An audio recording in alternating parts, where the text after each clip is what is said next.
Welcome to KBS World Radio. You're now tuned in to Korea 24's Korea Book Club, where we explore the world of Korean literature.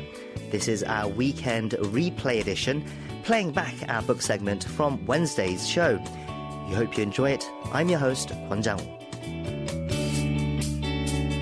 So with us this week, we have literary critic Barry Welsh. Barry, hello. It's great to see you again. Yes, hi. It's great to be back. Okay, so what are you introducing to our listeners today?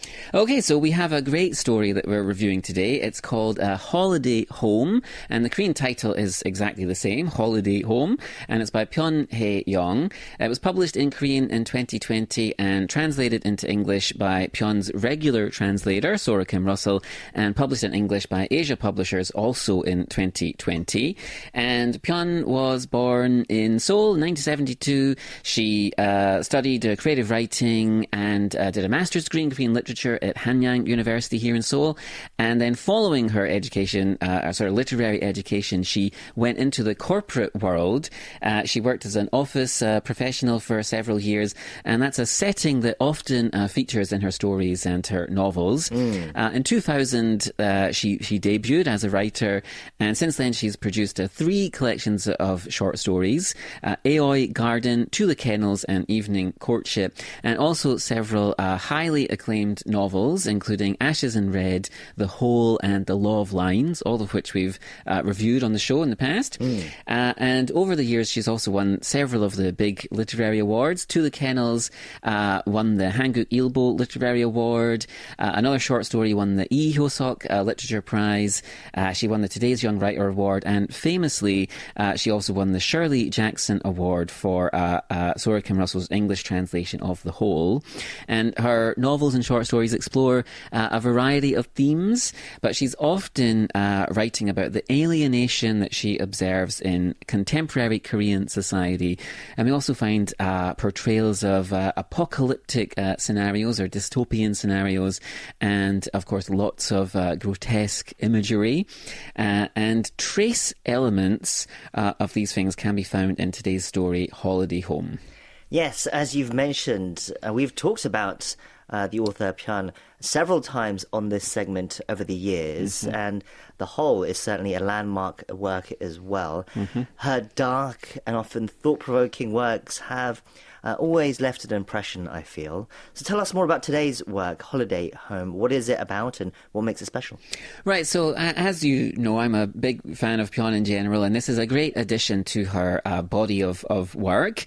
And Holiday Home is interesting because it sort of delves into an area of modern Korean literature that we don't see that often, right. And that's about the complexities of military life and its impact on individuals in Korean society. So obviously military service is mandatory for men in Korea.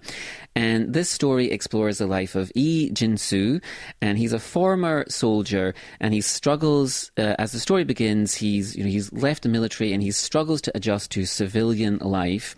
And this is after being discharged due to some kind of scandal. The nature of the scandal is ambiguous at the beginning of the story and sort of teased over the course of the narrative. And through Jin-soo's experiences in civilian life and his interactions with other characters and people, his wife and his old friends and so on, the story examines the themes of power dynamics, social hierarchy, and the general challenge of reintegrating back into society and not being a soldier anymore. And Pyun's narrative approach here, it's lots of her novels have sort of graphic, violence and disgusting imagery. That isn't what we find here. Instead, we have a nuanced view of the psychological and sort of social impact of military service in Korea and on an individual. And her storytelling here it's more notable for its subtlety and its depth. And she invites readers into the story to ponder the sort of broader sort of social implications of the story.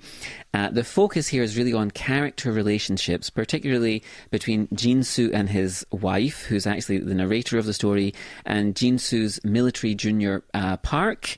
and there's very sort of sinister layers to the story, and these layers, they reveal this sort of intricate nature of personal and social dynamics. And I think her approach here reflects an aspect of modern Korean literature where writers often address social issues through sort of deeply personal or humanistic stories, and provide insights into, I guess, Korean psyche and social structures.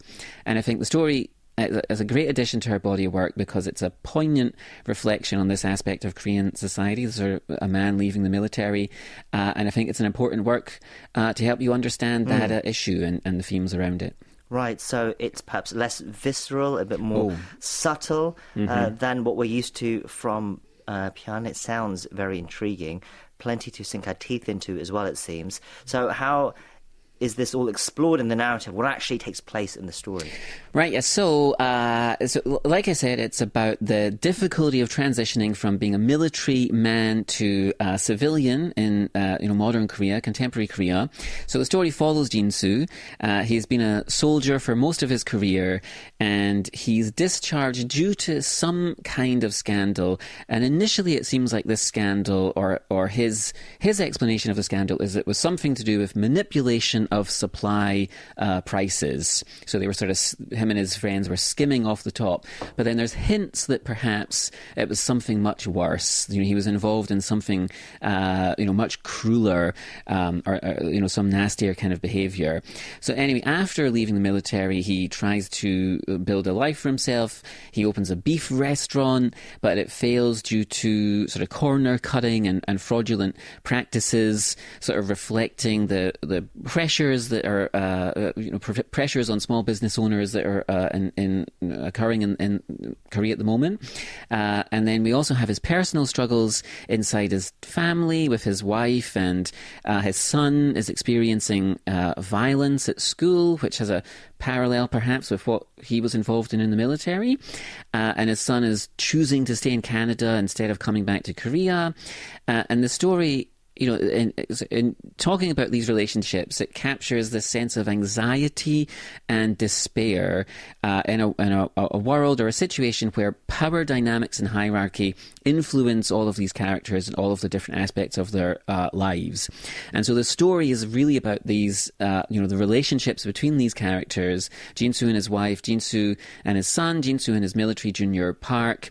And this relationship with his military junior, who comes back into his life unexpectedly, this reunion, after he's had this experience with his failed restaurant and financial struggles, it's sort of tense and fraught with some kind of unspoken incident or unspoken history. It's not entirely explained, but through this meeting, the story, it's really talking about responsibility and victimhood, and just the long-lasting impact that your actions have on you, and how this can shape the world that you're living in the future. And so through this, the story offers a very interesting commentary on just the human condition within a specific cultural context. Right, it sounds tense but compelling. Okay, so that was Holiday Home by Pyun Hye-young, and that's all for Korea Book Club this week. Barry, thank you for that recommendation, and we'll see you again soon. Okay, take care. And that's all for this week's Korea Book Club. You can check out more of the works we discussed on our website at world.kbs.co.kr. Join us again next week.